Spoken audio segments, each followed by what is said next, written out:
Advance VMware vSphere 8.0 की series में एक बार फिर से वेलकम है guys. I am Manjeet Rawat, your online instructor. आज की इस क्लास में डिस्कस करने वाले हैं one of important topic VMware vSphere 8.0 से रिलेटेड। आज का एजेंडा है how we can manage the networking with the help of virtualization. As you know that the importance of virtualization, you can also consider virtualization is a type of evergreen technology। जिस तरीके से Windows server operating system या active directory को हम as a evergreen technology consider करते हैं, as it is VMware भी backend में बहुत सारे चेंजेस कर रहा है, जिसकी वजह से लगभग हर एक कंपनी अपने इन्वॉल्वमेंट में VMware vSphere या VMware से रिलेटेड अदर प्रोडक्ट को इन्वॉल्व करती है।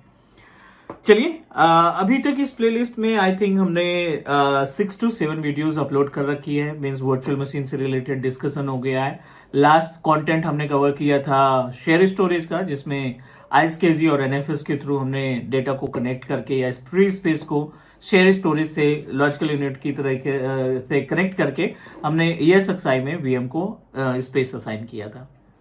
स्टोरेज के पार्ट को कंप्लीट करने के बाद अगला जो पॉइंट आता है नेटवर्किंग का। अभी भी हम vSphere ESXi होस्ट के फीचर्स को समझने की कोशिश कर रहे हैं। तो चलिए पहले कॉन्सेप्ट समझने की कोशिश करते हैं कि VMware का vSphere जो है वो कितनी तरीके का ऑप्शन देता है नेटवर्किंग को मैनेज करने के लिए। थोड़ा सा प्रैक्टिकल देखेंगे, कंपोनेंट्स के बारे में जानने की कोशिश करेंगे कि VMware नेटवर्किंग में क्या क्या कंपोनेंट्स हमारे आने चाहिए। मूव करते हैं हम अपने स्क्रीन पे, बट उसके पहले अगर आप नए हमारे यूट्यूब चैनल पे टीच मी क्लाउड की वीडियो पहली बार देख रहे हैं तो do subscribe, because Teach Me Cloud एक single technical training based YouTube channel है जो आपको 100% लाइव प्रैक्टिकल की वीडियो प्रोवाइड करता है बिना किसी स्टेप को स्किप किए हुए। हम मूव करते हैं अपने स्क्रीन पे और स्क्रीन पे एजेंडा कंफर्म कर लेते हैं VMware। ठीक है, हमारा जो एजेंडा है VMware vSphere, ठीक है, नेटवर्किंग मीन्स एक ESXi या vCenter सर्वर के अंदर नेटवर्क से रिलेटेड क्या क्या कंपोनेंट्स हमें कॉन्फ़िगर करने पड़ सकते हैं और कैसे हम इन सभी सर्विसेज को मैनेज कर सकेंगे as a VMware engineer. So let me help you. अगर हम इसके नेटवर्किंग के कॉन्सेप्ट की बात करें तो VMware नेटवर्किंग कैटेगराइज्ड इन 2 डिफरेंट पार्ट। इसको हम 2 पार्ट में कैटेगराइज कर लेते हैं। पहला जो पॉइंट है वो है यूजिंग स्टैंडर्ड स्विच। ठीक है, पहला आपको एक स्टैंडर्ड स्विच मिलता है और दूसरा मिलता है आपका DV स्विच, जिसको हम बोलते हैं distributed virtual switch. DV switch and standard switch, दोनों का कॉन्सेप्ट, दोनों के फीचर्स टोटली डिफरेंट हैं एक दूसरे से। हमारी रिस्पॉन्सिबिलिटी बनती है कि हम इनको समझें और किस तरीके से इनको कॉन्फ़िगर किया जाता है, वो हम किस तरीके से इंप्लीमेंट किया जाता है, वो सारे स्टेप्स हमें आने चाहिए। स्टैंडर्ड स्विच की अगर हम बात करें तो जब आप ESXi host, individual ESXi host को सेटअप करते हो ना, तो इस ESXi होस्ट के अंदर बाय डिफॉल्ट आपको स्टैंडर्ड स्विच असाइन हो जाता है। यहीं पे अगर हम DV स्विच की बात करें तो DV स्विच क्या होता है, मल्टीपल ESXi होस्ट आपने सेटअप कर रखा है और ये ESXi होस्ट आपके vCenter सर्वर से जुड़ा रहना चाहिए। ठीक है, ये सभी ESXi होस्ट आपके vCenter सर्वर से कनेक्टेड है और vCenter सर्वर इन सभी DV स्विच क्या करेगा, इन सभी ESXi के अंदर अवेलेबल वर्चुअल मशीन्स को मैनेज और कंट्रोल करने का काम करेगा। मतलब क्लियर है कि अगर आप DV स्विच की बात करते हैं, ठीक है ना, अगर आप डिस्ट्रीब्यूटेड स्विच की बात करते हैं तो डिस्ट्रीब्यूटेड स्विच को कॉन्फ़िगर करने के लिए vCenter सर्वर का होना जरूरी है। विदाउट vCenter सर्वर हम डिस्ट्रीब्यूटेड स्विच को कॉन्फ़िगर नहीं कर पाएंगे। क्लियर। और यहीं पे अगर हम बात करें स्टैंडर्ड की, तो स्टैंडर्ड के लिए अगर आपके पास सिंगल ESXi होस्ट अवेलेबल है तो आप सिंगल ESXi होस्ट के थ्रू स्टैंडर्ड स्विच को मैनेज कर सकते हैं। इसके लिए किसी भी vCenter सर्वर की रिक्वायरमेंट नहीं है। अब हमारी रिस्पॉन्सिबिलिटी ये बनती है कि we should know about the number of options which are available in our ESXi networking. हमें मालूम होना चाहिए कि कौन कौन सा कंपोनेंट या कौन कौन सी सर्विसेज हैं हमारे vSphere के अंदर, vSphere ESXi के अंदर। तो चलिए मूव करते हैं, हम आपको थोड़ा सा प्रैक्टिकल दिखाते हैं। As we know that ESXi host जो लेटेस्ट वर्जन के हैं, लाइक 6.7 के बाद से जितने भी ESXi होस्ट हम कॉन्फ़िगर करते हैं वो सभी ESXi होस्ट को हम with the help of browser, जो आपका यूआरएल रहता है, यूआरएल पे हम उसकी प्राइवेट आईपी एड्रेस को मेंशन करके एक्सेस कर पाते हैं, राइट। तो अभी हमने क्या किया है, ESXi होस्ट हम अपने वर्क स्टेशन में इंस्टॉल कर रखा और उसकी जो आईपी एड्रेस है वो 92.168.1.9, इसको हमने डायरेक्टली एक्सेस कर लिया। क्लियर। और इस केस में हमें क्या करना है, मल्टीपल ऑप्शंस आपको दिखाई पड़ रहे हैं। हमने इस पे नेटवर्किंग पे क्लिक किया, port group, virtual switch, physical NIC, VM kernel, TCP IP stack and firewall rules, ये कोर कंपोनेंट्स हैं अपने स्टैंडर्ड स्विच के। और as a VMware engineer, as a VMware admin, it's our responsibility, we should know about the usage of these components. तो चलिए, port group, virtual switch, physical NIC, VM kernel NIC, TCP IP stack और firewall rule, ये हमारे हो गए components. Mention कर देते हैं important components of vSphere ESXi switch, ESXi networking, क्योंकि कंपोनेंट के अंदर आपका स्विच का भी पार्ट आएगा। मतलब अगर आप ESXi की नेटवर्किंग को मैनेज करना चाहते हैं तो उनमें से कौन कौन से कंपोनेंट्स को हमें माइंड में रखना है। सबसे पहले हमने डिस्कस किया पोर्ट ग्रुप के बारे में, राइट, जो हमें ऑप्शन दिखाई पड़ा ब्राउजर के ऊपर। दूसरा हमें दिखाई पड़ा स्टैंडर्ड स्विच या वर्चुअल स्विच जिसको हम बोलते हैं। नंबर 3 VM कर्नल, ठीक है। और चौथा NIC और adapter.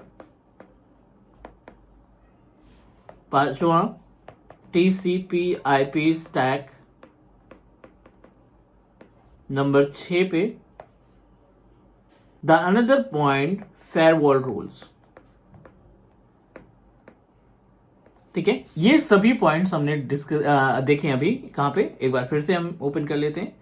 Virtual switch, physical NIC, VM kernel, TCP IP stacks and firewall rules. सबसे पहले स्टार्ट करेंगे वर्चुअल स्विच से, क्योंकि स्विच के अंदर ही पोर्ट ग्रुप बनेगा। पोर्ट ग्रुप का नाम पहले दे दिया गया, बट स्विच के अंदर ही आप पोर्ट ग्रुप बनाएंगे। ये अपने पास स्विच है जिसमें 2 पोर्ट ग्रुप ऑटोमेटिक अवेलेबल हैं। तो इसको एक बार ओपन करते हैं and let's try to check how it's look like, ये कैसे देखने में कैसे दिखाई पड़ती है। तो this is the diagram of our standard switch. एक तरफ फिजिकल एनआईसी, दूसरी तरफ आपके पास वीएम कर्नल, वीएम नेटवर्क, और तीसरा है मैनेजमेंट नेटवर्क। ये आपके स्विच का डायग्राम है, राइट। ये अपना जो पार्ट है ये हमारे स्विच का डायग्राम है। फिजिकल एनआईसी, फिजिकल अडेप्टर क्या होता है, जो आपका इथरनेट के कार्ड जो लगा है आपके ESXi होस्ट के अंदर, जो आपके ESXi की आईपी एड्रेस जैसे हमने यहाँ पे 9 एक्सेस किया है, एज इट इज ये फिजिकल एनआईसी जो है हमारे फिजिकल अडेप्टर को कंसीडर करता है। वीएम कर्नल क्या होता है कि जो भी वर्चुअल मशीन्स आप क्रिएट कर रहे होगे, जो भी आप वीएम तैयार करेंगे, वो बाय डिफॉल्ट वीएम नेटवर्क में जाएगी। और इस वीएम नेटवर्क के अंदर आप जितने भी पोर्ट ग्रुप अटैच करते जाएंगे वो आपके नेटवर्क को सेग्रीगेट करता जाएगा। वीलैन की तरीके से काम करता है, और वीलैन का काम है कि आप 2 डिफरेंट डिपार्टमेंट के लिए नेटवर्क सेटअप करना चाहते हैं। आप चाहते हैं कि वो दोनों डिपार्टमेंट में अवेलेबल डिवाइसेस आपस में कम्युनिकेट ना करें। उसी तरीके से वीएम नेटवर्क भी पोर्ट ग्रुप का ऑप्शन देता है, जिसमें मल्टीपल पोर्ट ग्रुप्स हम बना करके अपने नेटवर्क को सेग्रीगेट कर सकते हैं या डिवाइड करने का काम कर सकते हैं। मैनेजमेंट नेटवर्क के अंदर आपको दिखाई पड़ रहा है वीएम कर्नल पोर्ट। तो अभी अनफॉर्चुनेटली अपने पास एक ही अडेप्टर है।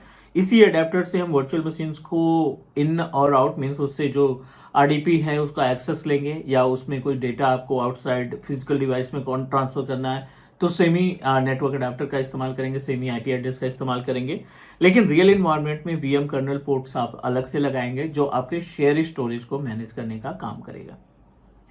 ठीक है, तो एक काम करते हैं, यहाँ पे हम अभी अपने पास एक ही वीएम नेटवर्क है, और I am going to add one what we can say that, एक यहाँ पे हम पोर्ट ग्रुप अटैच करने का काम करते हैं, जिससे आपको क्लियर हो जाएगा डाउट। 2 ही पोर्ट ग्रुप दिखाई पड़ रहे हैं। एक पोर्ट ग्रुप पे हमने और क्लिक किया, और इस पे इसका नाम चेंज कर देते हैं। Let me change the name इसमें हम रख देते हैं HR। ठीक है, ओके, ठीक है, ये हमने इसका नाम दे दिया HR। ठीक है, ये डिपार्टमेंट हम HR के लिए बना रहे हैं, और पोर्ट ग्रुप के अंदर VLAN ID देना जरूरी है जिससे आप सेग्रीगेट कर पाएंगे। पोर्ट ग्रुप 2 रख दिया और स्विच 0 2 ही है, तो I don't want to make any changes. Security वाले पैनल पे आप देखिए प्रोमिस्कुअस मोड है जो कि बाय डिफॉल्ट इनहेरिट है। मैक एड्रेस चेंजेस है वो भी इनहेरिट है। फोर्स ट्रांसमिट है वो भी इनहेरिट है। Meaning of these 3 different option जो आपके स्विच में सेटिंग्स है। इनहेरिट का मतलब है कि यहाँ पे ना एक्सेप्ट है ना रिजेक्ट है। जो सेटिंग आपने अपने स्विच में मैनेज कर रखी है, अगर उसमें आपने प्रोमिस्कुअस मोड को एक्सेप्ट कर रखा है तो यहाँ के लिए भी एक्सेप्ट हो जाएगा। अगर आपने वहां पर रिजेक्ट कर रखा है तो इस VLAN के लिए भी, इस पोर्ट ग्रुप के लिए भी आपका क्या हो जाएगा, रिजेक्ट हो जाएगा। As it is MAC address changes और फोर्स ट्रांसमिट का भी कॉन्सेप्ट आता है। डीप इस पर डिस्कशन करेंगे क्योंकि हर एक पॉइंट का बहुत ही यूनिक मीनिंग है, बट अभी के लिए हम थोड़ा सा बेस समझने की कोशिश कर रहे हैं। मल्टीपल पोर्ट ग्रुप ऐड करके वेरीफाई करते हैं स्विच की प्रॉपर्टीज में जाकर के। इसके डायग्राम पे देखेंगे तो आप देखिए HR नाम का एक VLAN और ऐड हो चुका है।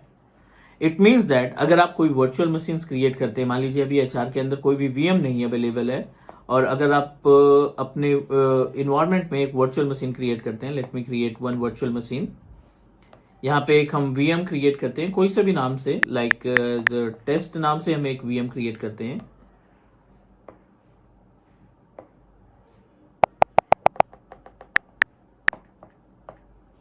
ठीक है, यहाँ पे हम एक टेस्ट वर्चुअल मशीन क्रिएट कर लेते हैं और आइडेंटिफाई करते हैं कि इसमें किस पर्टिकुलर नेटवर्क में रखना है। वो सारा ऑप्शंस यहाँ पे मिल जाएगा। This is the panel of virtual machine hardware. Adapter में देखिए बाय डिफॉल्ट HR और VM नेटवर्क दोनों दिखाई पड़ रहे हैं। सो हम इसको जानबूझ करके HR में रखना चाहते हैं ताकि हम अपने सिस्टम में जाकर के, इस नेटवर्किंग में जाकर के HR को क्रिएट कर सके। मीन्स अपने HR वाले सबनेट में या पोर्ट ग्रुप में इसको चेक कर सके।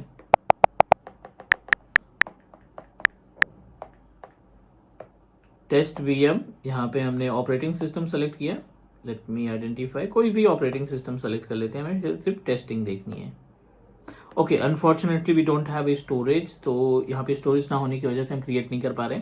बट अगर अपने पास कोई स्टोरेज यहाँ पे ऐड करते हैं, लोकली हमें ऐड करना पड़ेगा, तो you can find the virtual machine in our networking. जो यहाँ पे स्विच के अंदर दिखाई पड़ रही है ऑप्शन, इस स्विच के अंदर आपको VM देखना ही स्टार्ट हो जाएगी।